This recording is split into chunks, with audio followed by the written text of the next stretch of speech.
Hello students. तो बच्चों हम डिस्कस करेंगे क्वेश्चन हमारे सामने है। Consider three charges Q1, Q2, Q3 each equal to Q at vertices of a triangle which is equilateral and each side is of length small l. What is the total Coulomb force on a charge with the same sign of Q placed at centroid of equilateral triangle? चलिए बच्चों हम इसको करते हैं।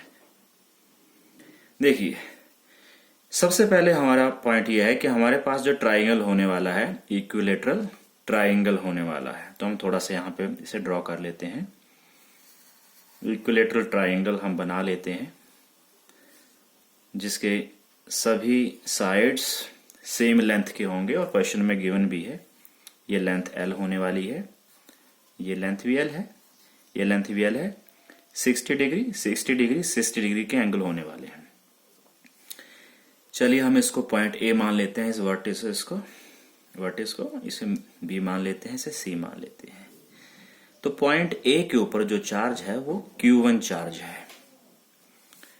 Point B के ऊपर जो charge है वो Q2 चार्ज है। पॉइंट C के ऊपर जो चार्ज है वो Q3 चार्ज है। क्वेश्चन में कहा गया है कि Q1, Q2, Q3 Q लेंगे हम। तो ये भी हमारा Q है और ये भी हमारा Q है। अब इसका जो सेंट्रॉइड है यानी कि बिल्कुल जो सेंटर है, ठीक है। सेंट्रॉइड कैसे मिलता है हमें कि हम A से एक परपेंडिकुलर ड्रॉ करते हैं सामने वाली लेंथ पे, ऐसे हम B से एक परपेंडिकुलर ड्रॉ करते हैं सामने वाली लेंथ से, ऐसे हम इस C से भी एक परपेंडिकुलर ड्रॉ करते हैं इस सामने वाली लेंथ पे। तो ये जो पॉइंट है ये हमारा सेंट्रॉइड है। क्वेश्चन में बोला गया है कि यहाँ पे एक और चार्ज है। तो यहाँ पे जो चार्ज है क्वेश्चन में हम इसे Q कर लेते हैं। तो यहाँ पे जो चार्ज है Q वो भी स्मॉल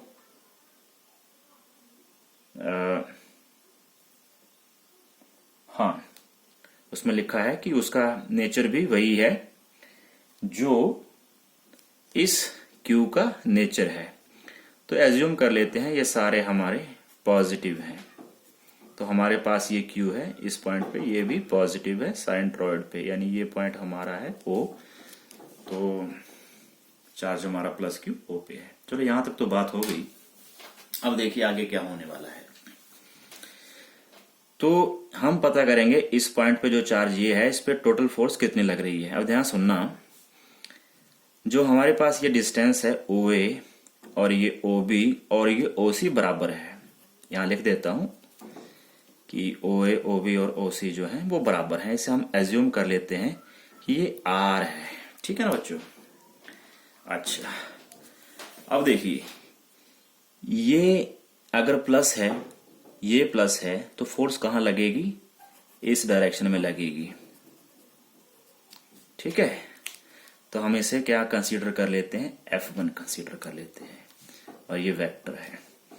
तो F1 जो फोर्स है जो लगाई इस Q1 ने इस पे, वो कितनी निकलेगी कूलॉम लॉ से, कि फर्स्ट चार्ज यानी Q, सेकंड चार्ज यानी plus Q divide by distance square यानी OA का स्क्वायर, यानी ये R स्क्वायर आ जाएगा, ठीक है।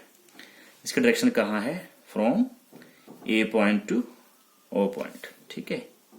वो A टू O इस डायरेक्शन में फोर्स लगेगी। प्लस प्लस है तो इस डायरेक्शन में लगेगा। आप सबको माइनस लेते हो तो इसको भी माइनस लेते तो भी वो रिपेल होके यहाँ कोई फोर्स एक्सपीरियंस करता। अब हम दूसरा पॉइंट लेते हैं, इस Q2 का रोल देखते हैं। तो Q2 इस पे कहाँ को फोर्स लगाएगा बच्चों, इस डायरेक्शन में लगाएगा, यहाँ पे F2 आएगा, ठीक है। तो वैसे हमारा F2 क्या आएगा कि फर्स्ट चार्ज हमारा Q है, सेकंड चार्ज हमारा कैपिटल Q है, डिस्टेंस उतना ही आ गया R स्क्वायर। इस बार डायरेक्शन क्या है, from B to O, from B to O। अब हम इसका रोल देखते हैं इस पॉइंट पे। तो यहाँ को फोर्स लगेगी इस डायरेक्शन में, प्लस प्लस। तो ये हमारे पास आ गया F3, ये वेक्टर है। तो F3 कितना है, के कूलाम लॉ यूज हो रहा है, फर्स्ट चार्ज प्लस क्यू यानी q, second charge q divide by r square, और ये फोर्स कहां से कहां है, C2O, C2O। ठीक है बच्चों, अब आपको क्लियर हो गया कि हमारी फोर्सेस कहां लग रही हैं। अब ध्यान सुनना, इस केस में इनके बीच में कितना एंगल सेट हो गया, 120, 120 और 120 एंगल सेट हो गया। ठीक है, मैथमेटिकली। अब थोड़ा सा इस पिक्चर को अलग से बनाते हैं हम लोग, तो उससे पहले एक बार लिख लेते हैं कि प्रिंसिपल ऑफ सुपरपोजिशन के अकॉर्डिंग जो फोर्स टोटल बनेगी किस पे, ऑन प्लस क्यू पे, वो बनेगी F1 vector plus F2 vector plus F3 vector, principle of superposition के अकॉर्डिंग। ठीक है, तो ये जो F1, F2, F3 है, इस पे हम बात करेंगे। पहले इस पॉइंट को देख लेते हैं। तो थोड़ा सा यहां देखना कि बच्चों हमारा ये है F1, ये हमारा है F2 और ये हमारा है इस पॉइंट पे F3। तो मैंने बता दिया 120, 120 और ये 120 है। तो बच्चों ऐसे है कि हमें टोटल फोर्स निकालनी है। ठीक है, अब देखिए हम क्या करते हैं, स्टेप से आगे हम इसको कंसीडर करेंगे, इसको कंसीडर करेंगे अभी के लिए। तो होगा क्या, अभी हम इसको नहीं छेड़ रहे, F3 को नहीं छेड़ रहे, हम F1 वेक्टर को पैरेलल मूव करेंगे और इसकी जो टेल होगी वो हम इसके हेड पे लगाएंगे ताकि हम रूल लगा सकें ट्राइंगल। तो ये हमारे पास क्या है, F2 है। तो जब हम F1 वेक्टर को मूव करेंगे पैरेलल टू इटसेल्फ और इसकी टेल को यहाँ पे सेट करेंगे, यहाँ पे कुछ ऐसे करके आएगा, क्या आएगा, F1 वेक्टर आएगा ना। देखिए, तो ये हमारे पास F2 है बच्चों, ये हमारे पास F1 है बच्चों, और ट्राइंगल लॉ से जो थर्ड साइड बनेगी वो इन दोनों का क्या होगा, सम होगा। तो ये जो थर्ड साइड बनेगी ना बच्चों, जो इन दोनों का सम है, यानी ये वाली थर्ड साइड है जो इन दोनों का सम है, और ये थर्ड साइड को मैं क्या कंसीडर कर रहा हूं, आर वेक्टर कंसीडर कर रहा हूं। ठीक है, अब देखिए ध्यान से कि इन दोनों का जो मतलब बना वो क्या बना, आर वेक्टर बन गया, और आर वेक्टर किसके साथ ऐड हो रहा है, F3 वेक्टर के साथ ऐड हो रहा है। तो बच्चों ये जितना लेंथी होगा उतना ही लेंथी ये भी बनेगा, और इसकी और इसकी डायरेक्शन अपोजिट होगी, मतलब ये दोनों हो जाएंगे निगेटिव वेक्टर्स और इन दोनों का सम हो जाएगा 0। ठीक है, ये तो था एक मेथड ये निकालने का कि टोटल फोर्स जो इस चार्ज पे लगेगी 0। अब आपको मैं एक दूसरा मेथड भी बताता हूं जिससे ये टोटल फोर्स 0 आएगी। अगर हम इनको लिखते भी तो भी हमारा रिजल्ट 0 वेक्टर ही आता। ठीक है बच्चों, अब मैं आपको दूसरा मेथड बता रहा हूं 0 कैसे आएगी।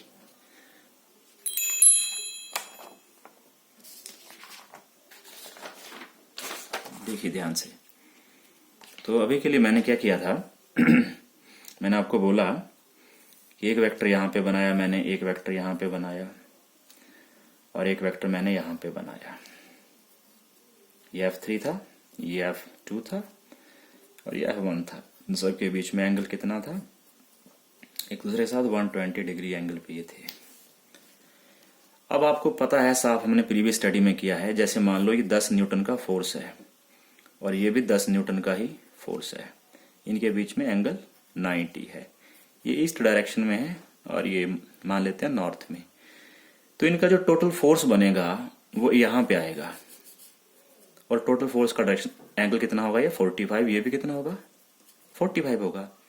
ठीक है, अब देख लो ध्यान से, इसका और इसका जो टोटल फोर्स बनेगा वो बनेगा टोटल फोर्स ठीक इस लाइन में। ठीक है, कितने एंगल पे सेट होगा, 60 पे। तो एक तो क्लियर हो गया कि हमारे पास इन दोनों का जो टोटल फोर्स आएगा वो इस लाइन में आएगा। पहली बात तो हमारी क्लियर हो गई। अच्छा, पर इन दोनों का जो टोटल फोर्स बनेगा उसका मैग्नीट्यूड डिस्कस करते हैं। चलिए हम इसे कंप्लीट करते हैं ऐसे करके और हम इसका मैग्नीट्यूड निकालते हैं। तो सपोज हम उसे R मान लेते हैं, तो वही हमारे पास फॉर्मूला है F2 square plus F3 square plus 2F2 F3 cos theta, ये हमने स्टडी करा हुआ 11th क्लास में। तो हम r निकालेंगे। अब बच्चों f2 का स्क्वायर कितना होगा, तो हमें थोड़ा सा समझ रहे हैं इस कंसेप्ट को, तो लेट हमें इस f2 को हम ले लेते हैं 2 न्यूटन, ऐसे मान लेते हैं समझाने के लिए। हालांकि f2 का जो मैग्नीट्यूड है वो हमने पहले स्पेसिफाई कर रखा था हमारे पिछले आर्टिकल में, मतलब इसी आर्टिकल में, कि हमारे पास f2 का जो मैग्नीट्यूड रहने वाला है वो हमारे पास ये रहने वाला है। सबका मैग्नीट्यूड सेम है। ओके, थोड़ा लेंथी हो रहा है लेकिन कंसेप्ट आपको क्लियर हो जाएगा। तो हम f2 को 2 न्यूटन कंसीडर कर रहे हैं। तो f3 भी हमारा 2 न्यूटन है, उसका स्क्वायर होगा। तो यहाँ पे क्या है, 2 न्यूटन cos थीटा। तो cos थीटा हमारा cos 120 डिग्री आएगा। इन दोनों के बीच का एंगल कितना है, 120 डिग्री। अब बच्चों देखिए ध्यान से, ये स्क्वायर है तो ये 4 न्यूटन स्क्वायर हो गया, ये 4 न्यूटन स्क्वायर हो गया, प्लस 2 न्यूटन, ऐसे लिखा है 2 न्यूटन इंटू 2 न्यूटन। तो cos 120 मैथमेटिकली होता है -1/2। तो यहां से वो कट जाएगा। तो r की वैल्यू कितनी आएगी, 4n square plus 4n square plus ये माइनस, इस माइनस की वजह से यहाँ पे माइनस आएगा, और ये भी 4n स्क्वायर ही बनेगा रूट। ये कट जाएगा, सेम है, और माइनस अपोजिट है वैल्यू, तो 0, मतलब ये आपस में कट गया, ठीक है, माइनस में बीच में। तो ये 4n स्क्वायर का रूट हो गया, एक्चुअल में जो आ गया ना r, वो आ गया अपना 2n। तो अपने को एक मैसेज तो क्लियर हो गया कि इन दोनों की जो फोर्स बनेगी वो इस डायरेक्शन में बनेगी, और कितनी वैल्यू की बनेगी, 2 न्यूटन की वैल्यू की, यानी जितनी वैल्यू इसकी है या जितनी वैल्यू इसकी है उतनी। तो हम इसी फिगर को ऐसे बना सकते हैं, कैसे, कि यह हमारा f1 वेक्टर है और ये हमारा इस लाइन में क्या आ गया, r वेक्टर आ गया। ठीक है बच्चों, तो f1 की जो मैग्नीट्यूड है वो भी 2n है, ये विद डायरेक्शन, और इसका जो मैग्नीट्यूड है वो भी क्या है, 2n है विद डायरेक्शन। तो हमारा क्लियर है कि इस पॉइंट पे 2 न्यूटन की यहां को लग रही है, 2 न्यूटन की यहां को लग रही है, तो इस पॉइंट पे कितनी फोर्स लग रही है, वो फोर्स हमारी टोटल कितनी आएगी, 0। सो मैंने आपको 2 ट्रिक्स बता दिए टोटल फोर्स 0 लाने के। So thank you students, thank you for watching this video.